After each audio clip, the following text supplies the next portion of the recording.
Welcome back to ABC-7 at 4. An El Paso native is in Uganda doing humanitarian work for the United Nations.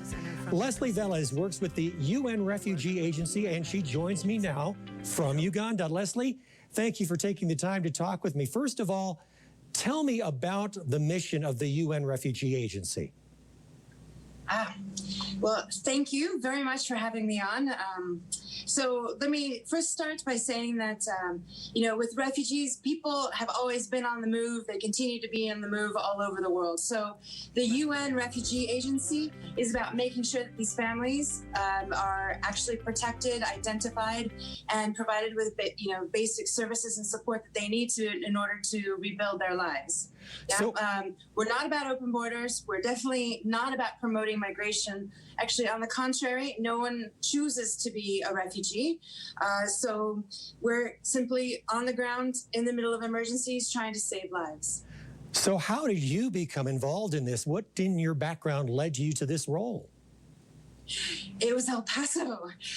So the experience of growing up on the border, I grew up my entire life, was a graduate of Coronado High School. I graduated from UTEP, and I think, being a part of the El Paso community and part of Texas in general, I think, I haven't met a Texan yet who won't tell you that it's the morally right thing to do to take care of someone who's vulnerable or in need. And I have to say that that's who I am, and that's actually been a part of how I ended up in this work and what's brought me all the way over to Uganda.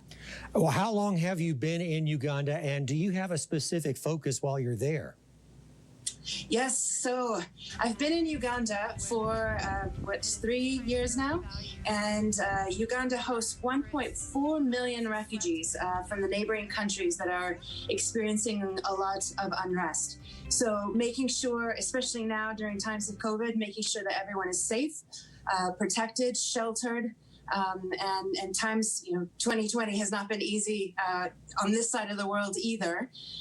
But yes, making sure that everyone, has their basic needs met. And really, it's about making sure that these people who were forced to flee their home have clothing, shelter, very basic things to help them rebuild their lives.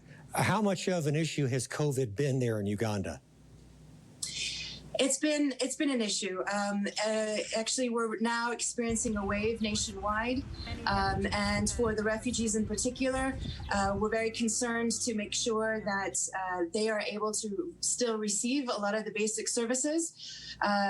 It's been a hard-hit community, but the refugees and the Ugandan community together have come up with incredible innovations, for farming, to meet food needs. It's actually been quite inspiring. We're exhausted over here, but we're coping one day at a time. Leslie Velez with the United Nations Refugee Agency. Take care of yourself. Thank you for speaking with me today. Thank you. Thank you. Take care.